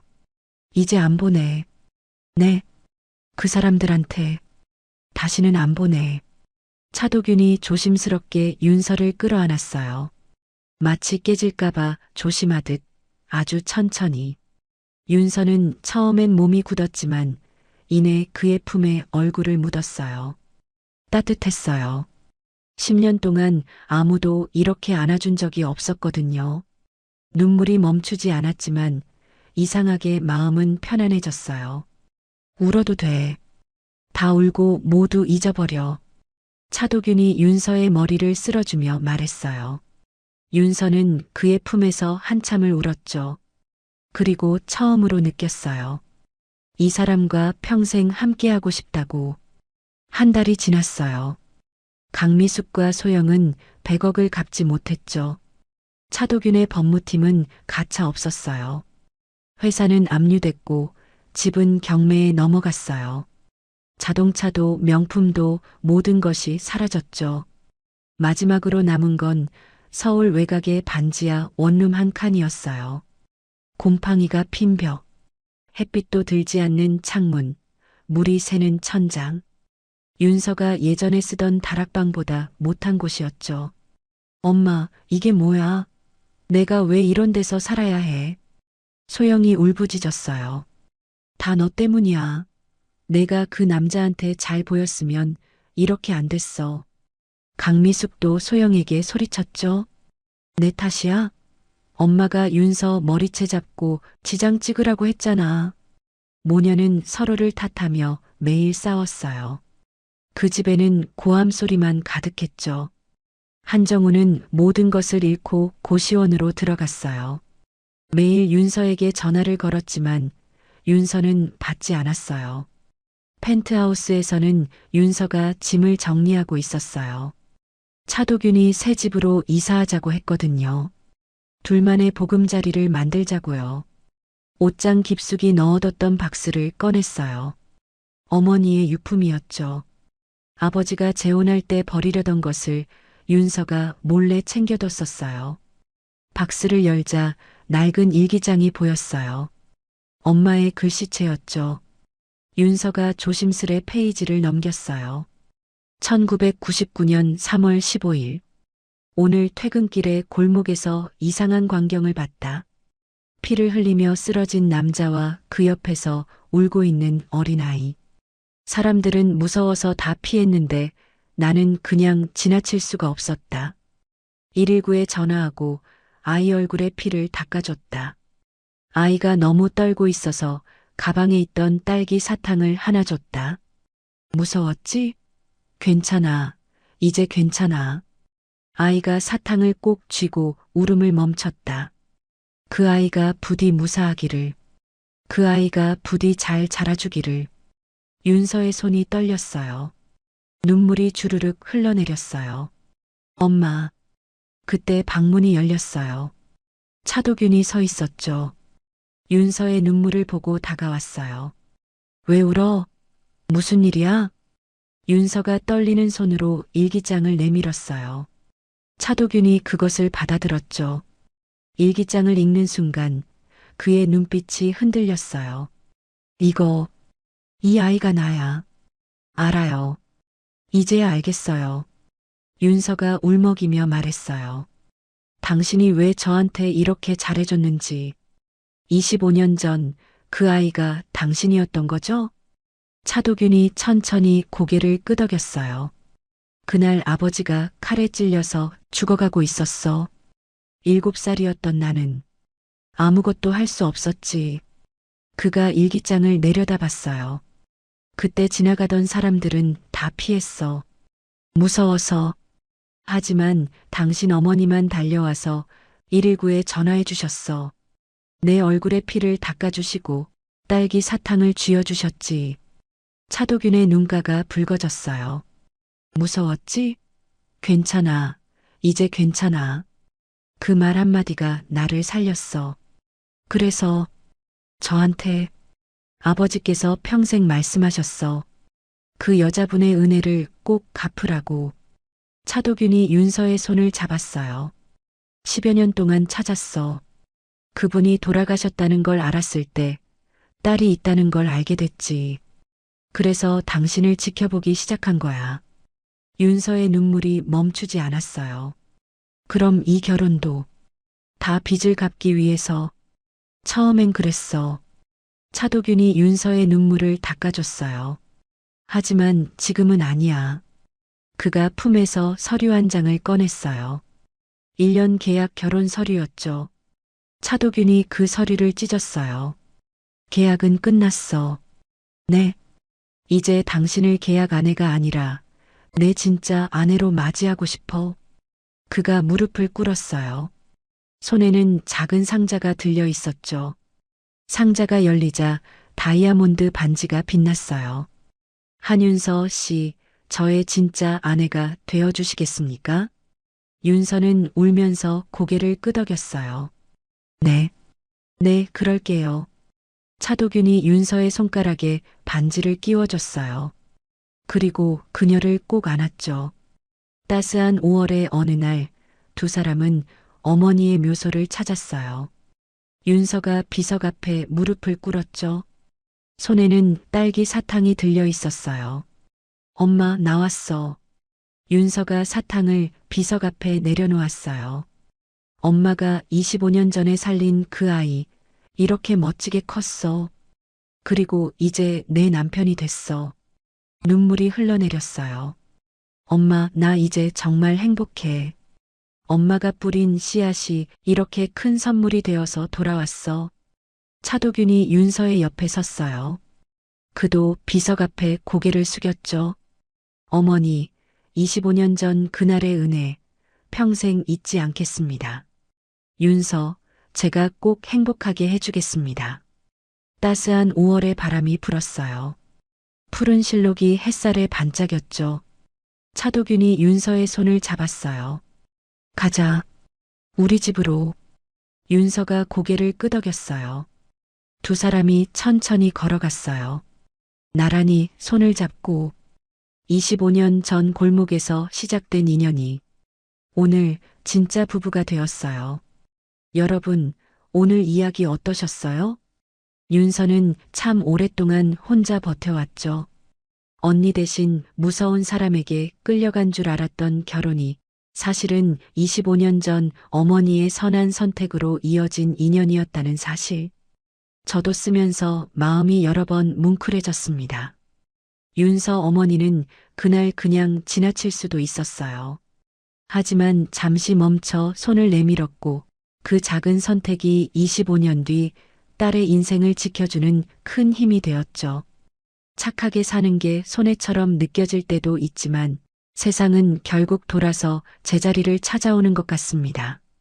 지금 힘든 시간을 보내고 계신 분이 있다면 윤서처럼 반드시 따뜻한 날이 올 거예요.